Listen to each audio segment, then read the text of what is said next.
What you are about to see has a mechanical gopher in it. The money could have been spent on more of me. Thank you.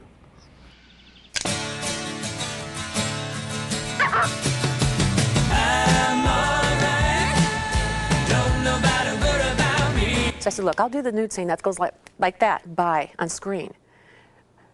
On a magazine on somebody's coffee table, that's me with my name. I said, I can't do it. You got to give me a fight. Why don't you just let me be?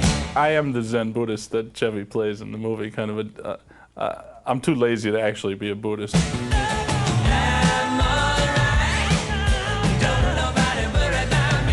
I have been unable to eat chocolate since that day because that, I don't know, it hurt me. I don't know why, but...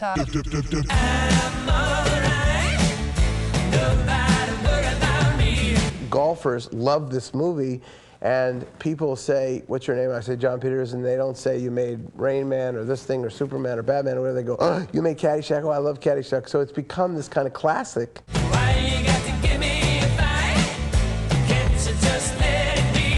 I'm not going to name names, but I'll tell you, oh, this is, you can get in a lot of trouble for this one.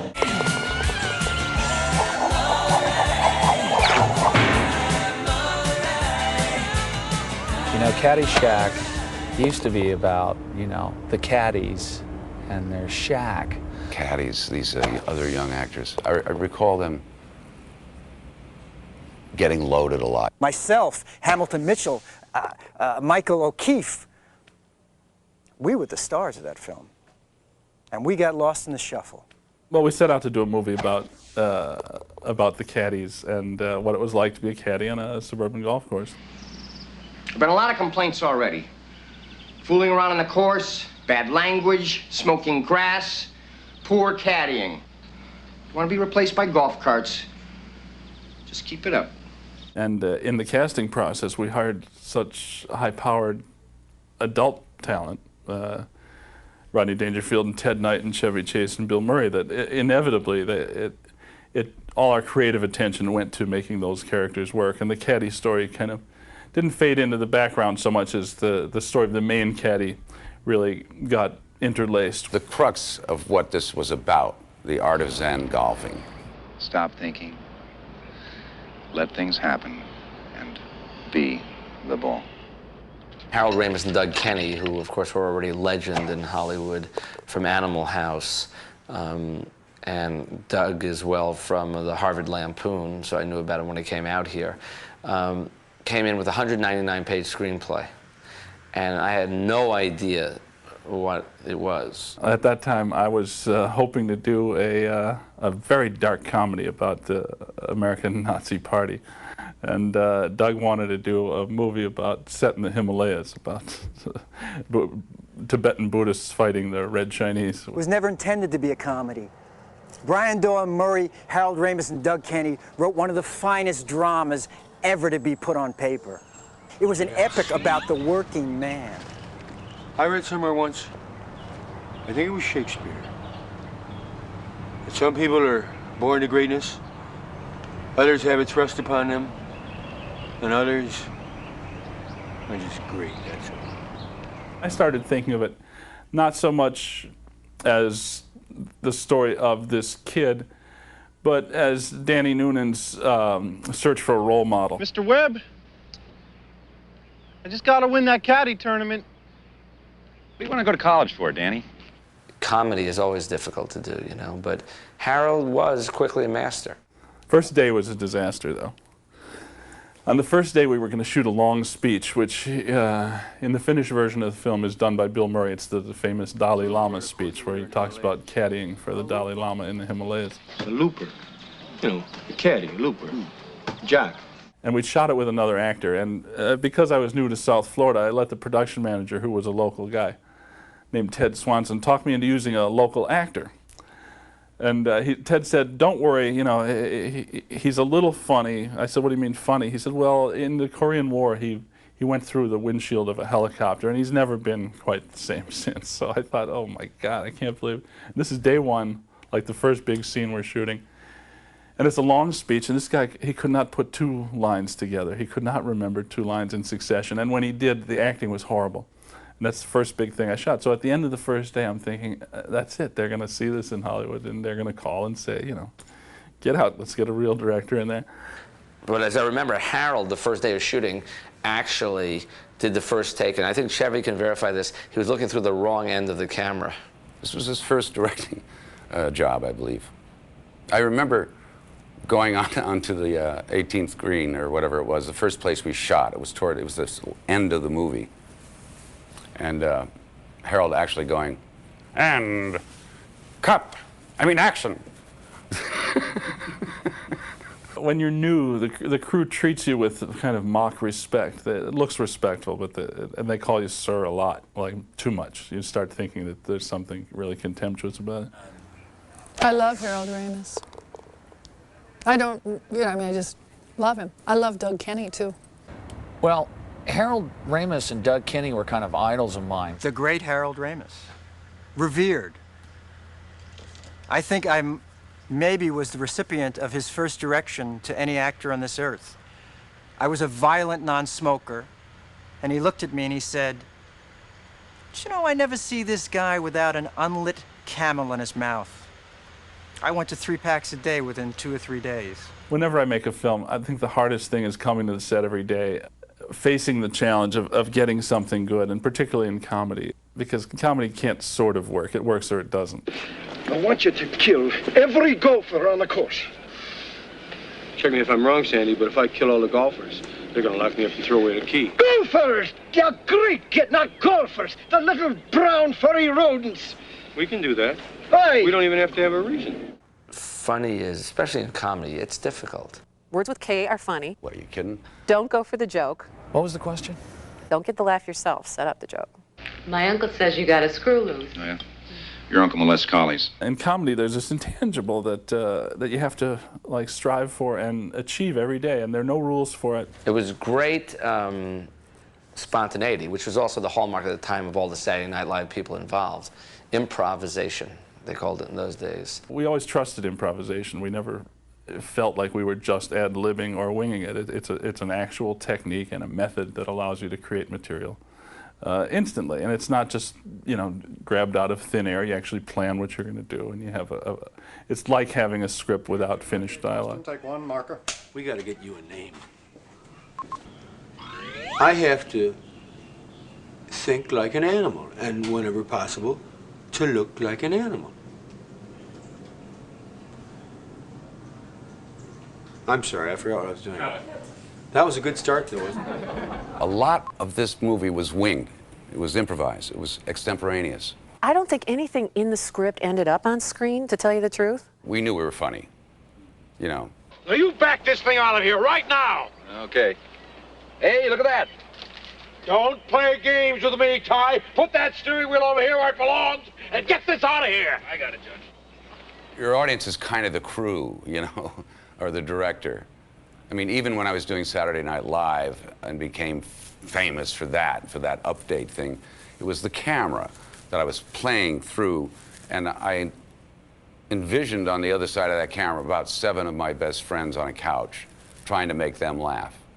Bill was so funny coming into this movie because he was really in a stream of consciousness kind of role. His part was not really as big as it turned out to be, but he was on such a roll, they would just leave the camera on him.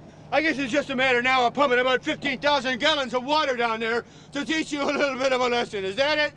I think it is. I think that's my idea. That we're going to just drown every single guy be damned in water. What do you think about that? When I first met Bill, he was actually working on a golf course in Wilmette, Illinois. He ran the food concession on the 9th hole. He sold hot dogs and soft drinks and stuff. So I got that going for me, which is nice. In one of Bill's most successful speeches in the movie, the Cinderella story, he's talking to himself, pretending he's in the Masters at Augusta. All it says in the script is Carl is in front of the clubhouse cutting off the tops of flowers with a grass whip. I said, Bill, when you're playing sports, do you ever just talk to yourself like you're, you know, like you're the announcer and you're actually, because I used to do it when I tried jogging for a while, and I used to pretend it was the Olympics and I'd be coming into the stadium. And everyone does this, right? Everyone. So Bill says, I know exactly what you mean. He says, say no more. It looks like a wreck. It's in the hole! It's in the hole! He drops his... In the middle of the movie, we realized there was no scene between Billy and Chevy.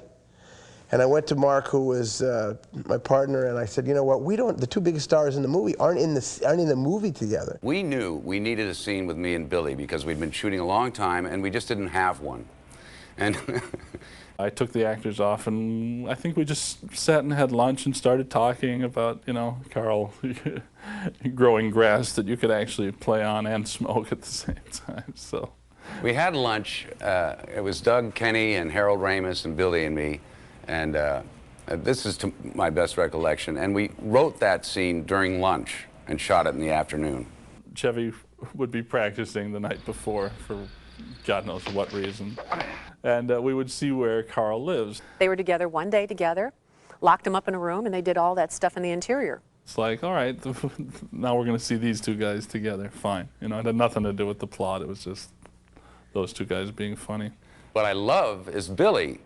I love him to death. And it's interesting because Chevy and Bill were not great friends, and they'd had a run-in on Saturday Night Live, and it was kind of interesting getting them together and watching them actually work well together. Take two, Mark. Action! You son of a bitch. Where are you? Oh, hi, Carl. Sorry to bother you. Oh, hello, Ty. How are you? Pretty good. Can I play through? Do you mind? Sure, yeah. It's getting kind of a late 9, is that it?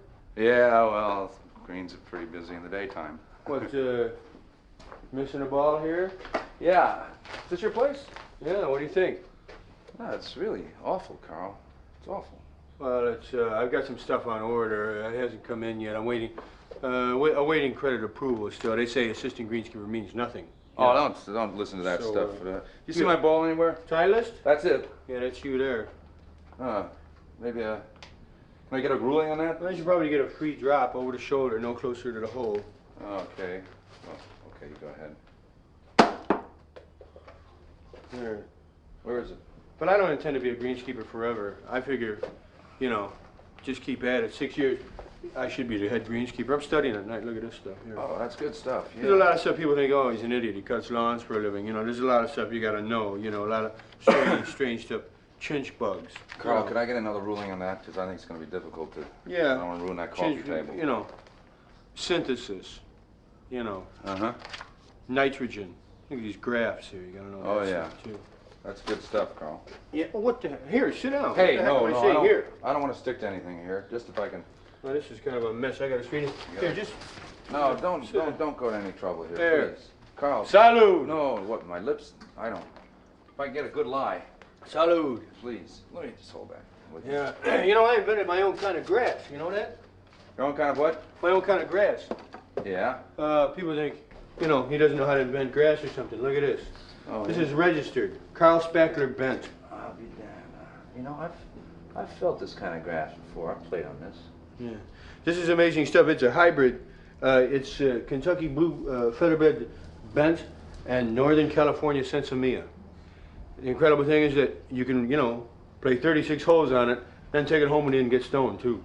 I got a whole lot of, I got pounds of this stuff. Here, keep that for You yourself. mean smoke this, really? It's great. Here. Oh, that's great. No, thanks. Here. Ty. I got the big Bob Marley No, joint. thanks, Carl. You're gonna. No, hey, this listen. this is potent. weed. I just want to Look take out. a... All right, just a quick... Is it? Yeah. It's a little harsh. Cannonball it. Cannonball it. Cannonball it. Come on, cannonball it. Here, one more. It's good stuff. It is a little bit harsh. It is a little bit harsh. Can I get a drop? I'll drop it myself. Well, you should probably get a free drop off there. Right, there you are. That's good. I'll play out of the trap. May I say something to you, frankly? Yeah. Thank you, Carl. You've been acting psychotic lately. Do you know that? I'm saying this as a buddy. You've been acting Well, psycho. I had a lot on my mind. I got a whole match with Smales tomorrow for money. Judge Smales? I'll tell you something about Smales. He gives you any trouble. Sorry, guys. Hold it right there.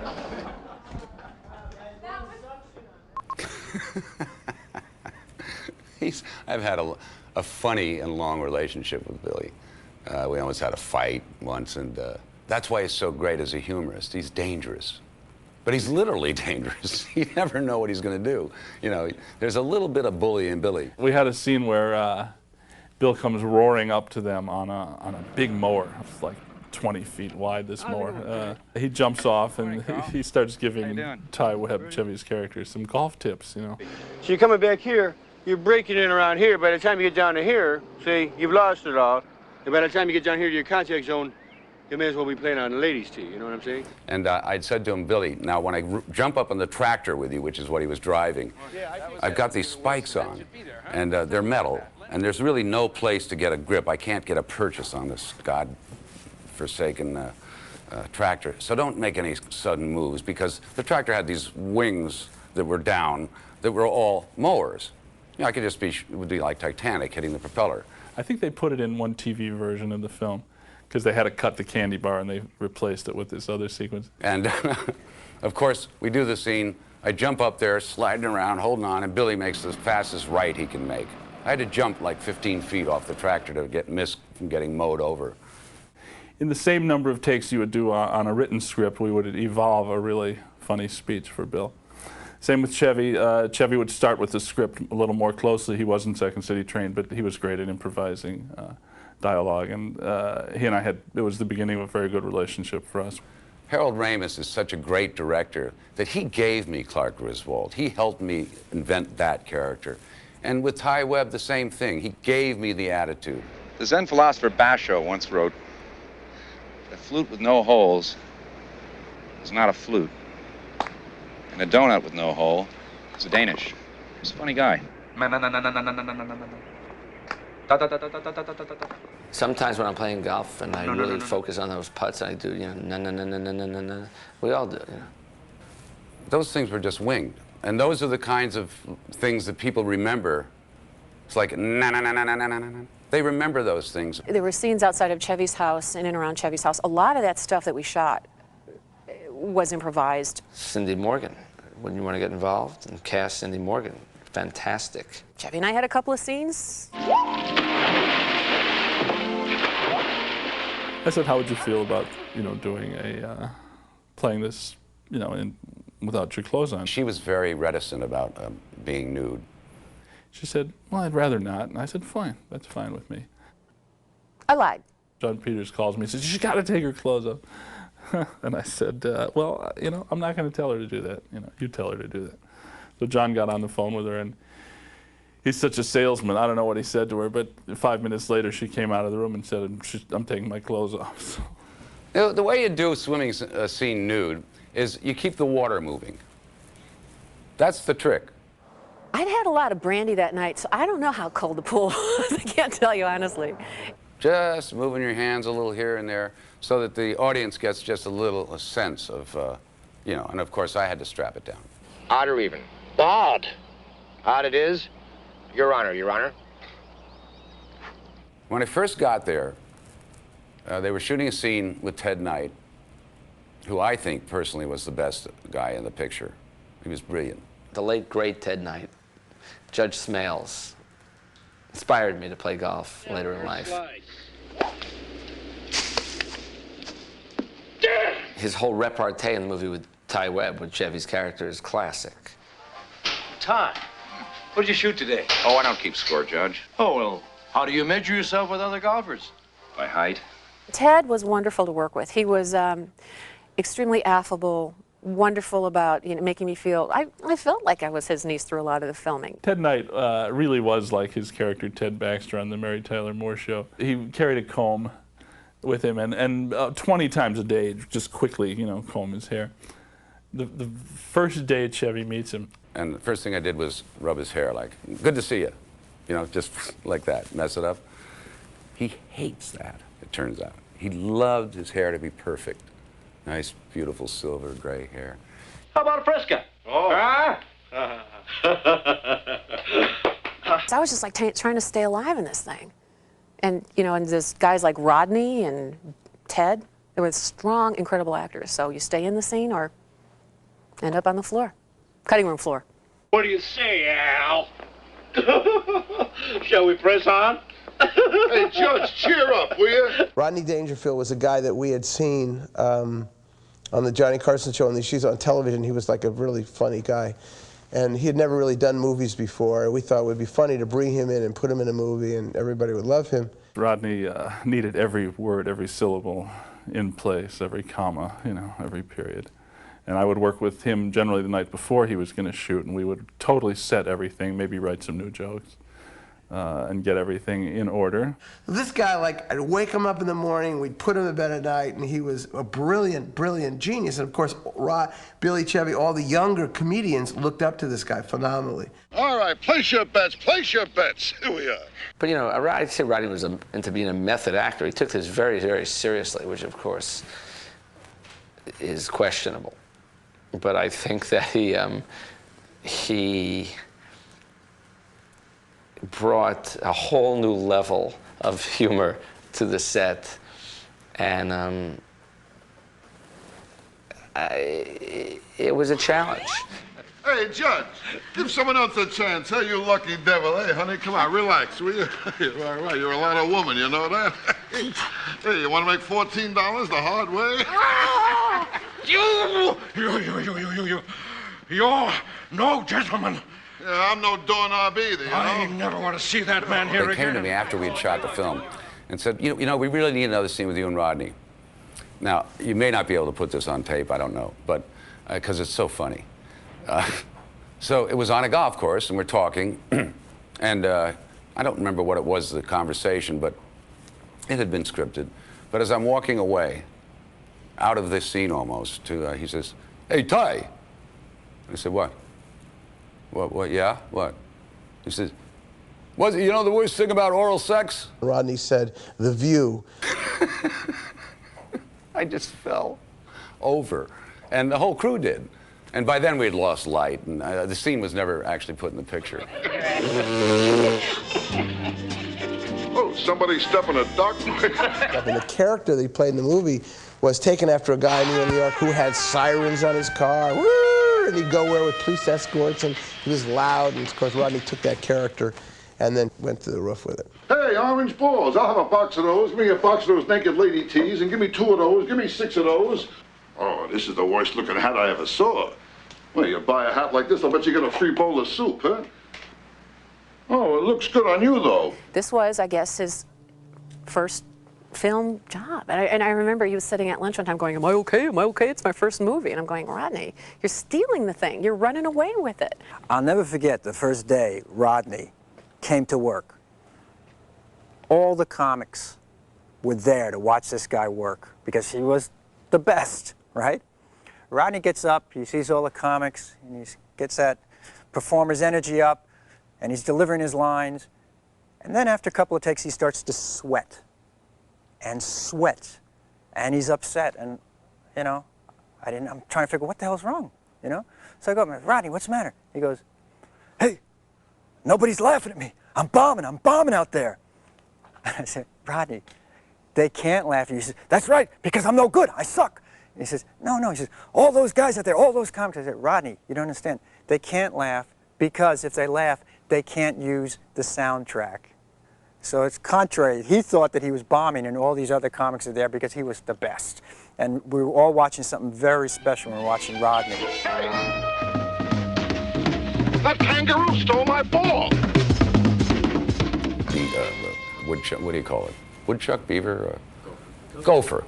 Gopher? There was no gopher anywhere. We started trying to cast an animal, a live animal. We thought maybe we would do this with a trained groundhog, a woodchuck, a beaver, a squirrel. We tried every kind of small mammal we could find. At one point I remember a guy with a trained ferret trying to get him to, and the ferret's about this long, you know. And none of it was working, and eventually we went to something that looked like a mink hand puppet. I felt, and I think we all felt, that the gopher was a wonderful, kind of a funny character.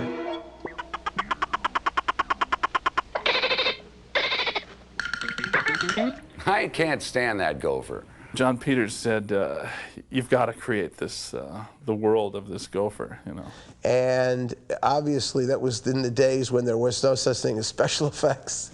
And we went met with George Lucas and ILM, and we had the gopher. And they were willing to spend the money, so we went to John Dykstra, who had a special effects house called Apogee. John had worked on Star Wars and all kinds of stuff, and they did the most brilliant creation of this gopher's world. They made these large tunnels.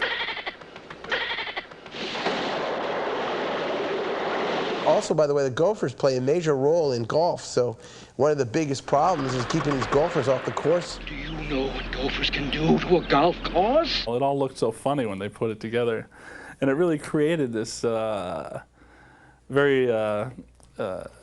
this wonderfully animated nemesis for Bill Murray. When Bill's doing all those speeches, which we had shot with no vision of a gopher at all, suddenly you could see his enemy, and it was pretty funny, I thought. I have to laugh. Because I've often asked myself, my foe, my enemy is an animal. And in order to conquer him, I have to think like an animal, and whenever possible, to look like one. I love him attacking that gopher, making every attempt to get to him, diving. I have that image in my mind of him, okay, you know, and then suddenly just diving through the air to try to get that thing. It was always funny, you know? I mean, gopher. You think of how rudimentary the effects were in those days. I mean, we worked with John Dykstra, I remember, and if you really look at the handheld puppet, this little gopher that became legend. They spent a bundle on a mechanical gopher that just simply went, and people love it. They remember it. When you see Caddyshack is going to be on TV, you see the mechanical gopher. Who gives a flying fortress?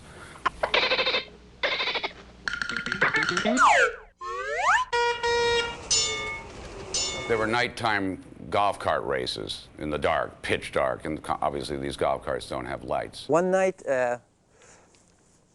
Hamilton Mitchell, Doug Kenny, Harold Ramis, everybody decided they wanted to recreate the famous Patton Rommel tank battle in Africa on the golf course. We broke into the room where they recharge all the golf carts, started them all up. We were running around tearing up the green. I was the one who pushed them downhill. Onto the green, started ramming the golf carts, destroyed the golf carts. And we'd have these golf cart wars all around the golf course. And John Barman, who played Spalding, nearly lost his life in one of those crazy little golf cart wars. The next morning, the greenskeeper would wonder, what the hell has happened to our fairway? You know, it's just tire tracks all over the place. Yeah, I mean, it was my job to make sure that enough mayhem happened so that Tony and other people could capture this. And of course, the publicity was a very important part of it. We wanted it to get all the way back to Hollywood, that fun was happening.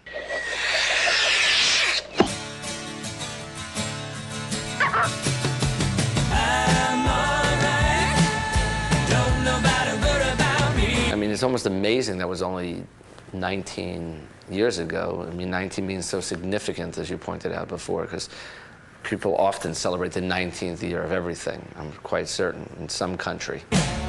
You got to give me a fight. Why don't you just let me be?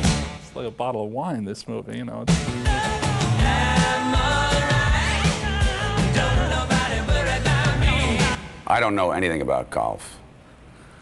I know that you have to wear golf shoes with spikes. I'm alright. Nobody worry about me. I only do cult classics. That's all I do.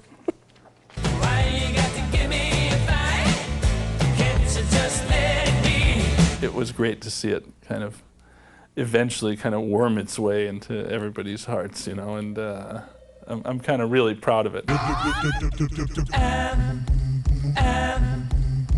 If you're playing golf, be the ball. And the